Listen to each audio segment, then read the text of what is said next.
ताजेपणा आणि तिखटपणा एकत्र धमाल चटणी, चव टिकवणारी चटणी. आपल्या ताटात दिलेला चवीचा परफेक्ट साथीदार.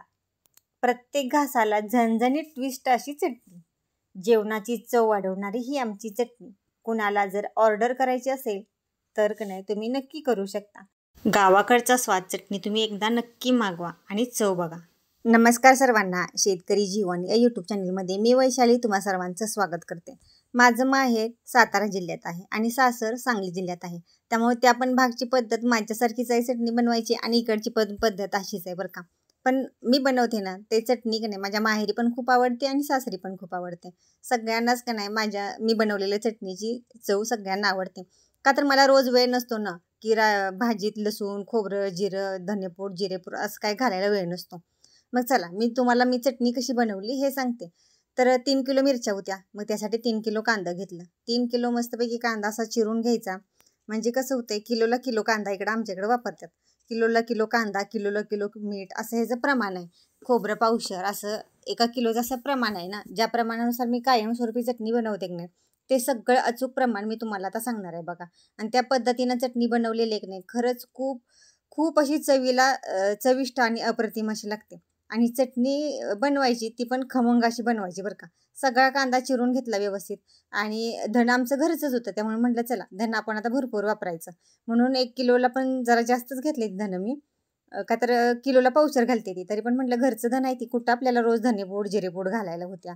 म्हणून म्हटलं जरा भरपूर घ्यावं. कांदा चिरून घेतलाय आणि धन काल मला स्वच्छ करायचं झालंच नाही. माझ्या लक्षात नव्हतं. घरचं धन असल्यामुळं खडं माती असते ना मग ती व्यवस्थित असं निवडून घ्यायला लागते ती. मी मिरच्या निवडून ठेवली त्या मीठ उन्हाळा लावलं होतं 2-3 उन्हं दिली ती बघा मी मिरच्याला. पण धन निवडायचं माझ्या काही लक्षातच राहिलं नाही ती. आता म्हटलं चला आता धन निवडून घेऊया आणि मग कांदा शिजत घालूया.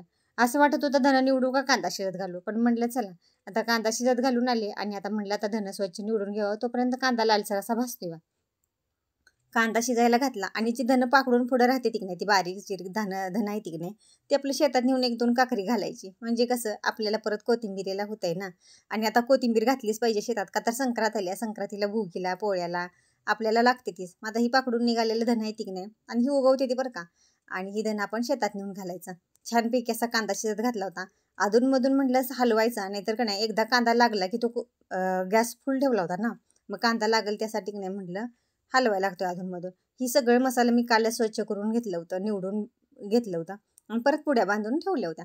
मग म्हटलं आता हे तुम्हाला दाखवावं. 3 किलोच्या मिरच्याला का नाही एवढं सगळं प्रमाण आहे बघा. म्हणजे कसं जेवढं दुकानदाराला आपण सांगितलं नाही की बाबा आपल्याला एवढं एवढं पाहिजे किंवा आपल्याला चवीनुसार त्यात आपल्याला काय वाढवायचं असलं तर ते आपण वाढवून घेऊ शकतोय बघा. अशा पद्धतीनं आम्ही सगळं का नाही सामान दुकानातून आणलं होतं. आणि आमच्यात का नाही सोरगड्ड आणि हळकुंड ही घरातच होती. धन घरातच होतं. मग ती जी काही घरात होतं ते काय मी साहित्य आणलं नव्हतं. मेथ्या थोड्या घरात होत्या पण त्यावेळेला सांगायचंच विसरलो त्यामुळे मेथ्या तेवढ्या आम्ही आणल्या बरं का त्यातूनच. आता दरवर्षी आम्ही मेथ्या आणत नाही का तर आमच्या मेथ्या पण घरच्याच असते त्या. मग म्हटलं चला त्यातलं सोरगड्ड आणि हळकुंड घालावी. का तर आमच्यात 1 वर्ष हळद केलेली होती त्या हळदीतला आम्ही का नाही सोरगड्ड हळकुंड ठेवली ती. दरवर्षी आपल्या चटणीला वापरायला येते ती ना. छानपैकी पिवळी जर बघा हळकुंड येते सोरगड्ड येते. त्या घरचं असले त्याला प्रमाण नसते बरं का. भरपूर असं सोरगड्ड पण घेतली ती हळकुंड पण घेतली ती. हा सगळा मसाला आहे छान खमंगापैकी असा भाजून घ्यायचा. का तर खमंग भाजल्याशिवाय चटणीला काही चव खमंग यायची नाही. आपल्याला रोज रोज कुठलं एवढा सगळा मसाला घालायचा होते आमटीला. म्हणून का नाही आपल्या सगळ्या चटणीत मसाला घालायचा आणि छानपैकी अशी चटणी करून घ्यायची. जिरं पण भरपूर आणली ती. का तर ज्या मालात आणली त्यापेक्षा आणखीन का नाही बाजारातनं परत पावशेर जिरं वाढावं आणली ती. खोबरं किलोभर आणले. म्हटलं कुठं रोज लसूण खोबरं घालायचं होते. खोबरं पण भरपूरच घालू म्हणून 1-1.25 किलो खोबरं आणले बघा. खोबरं जरी महाग असलं तरी आपण रोज रोज काय वापरत नाही ना आमटी भाजीला. तर शेतातली कामं असतात आणि घरी येऊन कधी लसूण खोबरं असं करत बसायचं. त्यापेक्षा आपलं का नाही खमंग अशी चटणी बनवायची. मग एवढं सगळं साहित्य आणलंय बघा. आणि की नाही तुम्हाला खरं सांगायचं झालं तर माझी चटणी 15 दिवस झालं संपल्या. मी 1-2 वेळा विकत आणून चटणी खाल्ली पण काय ती विकत आणलेली चटणी मला काही आवडली नाही. म्हटलं चला आता काही वेळ घालवून चालायचं नाही. आपल्याला का नाही कामातनं वेळ काढून आपल्याला 1 दिवस चटणी केलीच पाहिजे. मग आज कामातनं वेळ काढला. रानात तर भरपूर कामं पडली आहेत. तुम्ही बघितलंच असतील व्हिडिओ की टोमॅटो बांधायचं राहिले त्याला तारकाठी करायची चालल्या. चला तुम्हाला सांगते आता मी मसाला भाजायला लागली. छानपैकी की नाही सगळा मसाला सोरगड्ड सगळं की नाही असं फुटोस्तोपर्यंत व्यवस्थित भाजून घेतलं बघा. मसाला छान आणि खमंग असा भाजायचा बरं का. सगळं असं काही तळून घ्यायचं. ज्या बारीक चिरीक गोष्टी मेथी खसखस तीळ आहेत की नाही ते परत थोडं का नाही तेल घालून का नाही भाजून घ्यायचं. पण खरपूस असं मंद गॅसवर भाजायचं बरं का. गॅस फुल करून भाजायचं नाही. वेळ लागला तर चालेल का तर आपण वर्षभर चटणी खाणार असतोय. आणि मसाला कसा एकदम छान आणि सगळे मसाले शांत आणि निवांत खरपूस असं भाजून घ्यायचं बघा.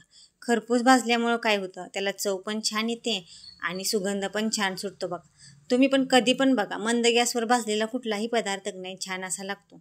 पहिला आमच्याही चुलीवर भाजायची की नाही ती पण का नाही एकदम शांत असं नाही आरावर म्हटलं तर खरपूस अशी भाजायची म्हणजे कसं तो मसाला छान असा लागतो. आणि खोबरं पण का नाही छानपैकी असं खरपूस असं तळून घ्यायचं. कारण आपण का नाही जेव्हा आमटीला भाजीला जे काही चटणी वापरणार आहे की नाही ती कशी खमंग अशी लागली पाहिजे. मग ही मोहरी आहे. मोहरीनंतर जे बारीक बारीक नाही तळता येत नाहीत जे खसखस मोहरी जिरं तीळ जिरं नाही भाजलेलं ते सगळं एक नाही एकत्रच घालून का नाही भाजलं. पण काय करणार माझ्या एका डब्यात का नाही मसाला बसलाच नाही म्हणून म्हटलं चला आता दुसऱ्या स्टीलच्या डब्यात ओतूया. तो छोटा डबा घेतला होता आणि मसाला भरपूर झाला. आता भरपूर मसाला झालाय म्हटल्यानंतर म्हटलं दुसऱ्या डब्यात ओतून घेऊया. का तर त्यात बसतच नव्हता ना अजून ह्यात बाकीचं अजून तळलेलं अजून घालायचंच आहे. हा पण नाही डबा 3 किलोला एवढे बघा सगळं का नाही सामान घातले. त्यात अजून खोबरं नाही धन आहे ती अजून धन पण तळायचं राहिली ती. असं करून का नाही सगळं एवढं असं सामान झालं बघा. छानपैकी खरपूस लालसर होईपर्यंत का नाही खोबरं पण तळून घेतलंय आणि हा शिजलेला कांदा जरा का नाही इकडे तिकडे लक्ष गेल्यावर थोडा लागला होता खाली पण काय हरकत नाही. छानपैकी का नाही असा कांदा भाजून तेल घालून शिजवून असा घेतलाय बघा. आणि की नाही ह्यातला थोडा कांदा ठेवायचा बरं का तर परत ताजी ताजी चटणी आणि कांदा का नाही खूप छान असा चवीला लागतो खायला. आता बघा लसूण सोलायचा सगळ्यात वेळ लागतो म्हणजे की नाही लसूण सोलायला. भरपूर लसूण वापरायचं म्हटलं पण काय आपल्याला कुटायची जोपर्यंत चटणी होत नाही तोपर्यंत लसूण सोलत राहायचं. ह्या मिरच्या डंगावर द्यायच्या. मिरच्या चेचेपर्यंत का नाही जेवढा होईल तेवढा लसूण सोलायचा. मामींना म्हटलं तुम्ही डंगावर चटणी घेऊन जावा झाली की मला सांगा मी न्यायला येते. तोपर्यंत मी लसूण सोलला आणि काही आमची चटणी झाली आणि मी चटणी आणायला गेले होते आणि चटणी घेऊन आले की ते छान खमंग असा वास सुटलाय बघा. आणि चटणी लाल भडक अशी सगळी व्यवस्थित झालेली. पण ही चटणी अशीच ठेवायची नाही बरं का. ही चटणी आता का नाही गरम गरम चटणी असते त्यामुळे का नाही लगेच फोडायची नाही. आपण ह्याला का नाही 1 तास 2 तासानं फोडायची आणि का नाही परत व्यवस्थित भरणीत अशी भरून ठेवायची. आता ही गरम गरम भाकरी आणि शिजलेला कांदा आणि त्याच्यामध्ये का नाही छानपैकी ताजी ताजी चटणी असं कोणाकोणाला आवडतं खायला व मला कमेंट करून नक्की सांगा बरं का. का तर आमच्याकडं का नाही चटणी झाली की शिजलेला कांदा आणि ताजी चटणी सगळ्यांना खायला आवडते. मग त्या दिवशी भाजी आमटी नसली तरी चालेल बघा. हे असं आवडीचा पदार्थ सगळ्यांच्या. आता म्हटलं छानपैकी अशी चटणी सगळी एकसारखी फोडून घेऊया. मी चटणी सगळी एकसारखी फोडून घ्यायची म्हणजे कसं आपण वर्षभर वापरत असतोय ना चटणी. म्हणजे ढिकळं जी राहिली ती की नाही चटणीचं ती सगळं फोडायचं म्हणजे कसं एकसारखी आणि मिसळी जाते व्यवस्थित आणि भरायला पण छानपैकी येत्या. म्हणून का नाही अशी छान अशी एकसारखी चटणी फोडून घ्यायची. ही अशा प्रकारे चटणी की नाही एकसारखी फोडून घेतली की नाही चटणी टिकते पण वर्षभर चांगली. आणि एकदा भरणीत भरून ठेवली की नाही वर्षभर काय होत नाही चटणीला. दरवर्षी मला का नाही वर्षभर चटणी जाते पण ह्या वर्षी की नाही मला चटणी वर्षभर गेलीच नाही. का तर जरा जास्त गेल्या वर्षी झाली ती म्हणून म्हटलं यंदा थोडी कमी करायची डबल करायची करायला लागली तर चालेल. व्हिडिओ कसा वाटला हे कमेंट करून नक्की सांगा.